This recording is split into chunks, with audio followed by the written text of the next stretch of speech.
বলা যায় যারা যারা কৈলাস পর্বতে ওঠার চেষ্টা করেছে তারা সবাই মারা গেছে শুধুমাত্র একজন বাদে।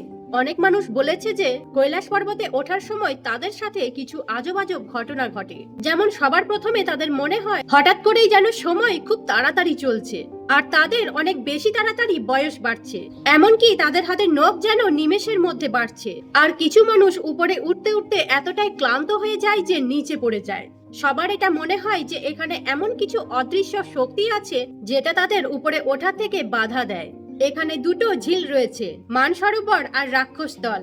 মানসরোবরের জল হলো মিষ্টি জল, যেটা সবাই চাইলেই খেতে পারবে, কিন্তু আশ্চর্যজনকভাবে মানসরোবরের একদম পাশে রাক্ষসতল ঝিলের জল একদমই নোনা।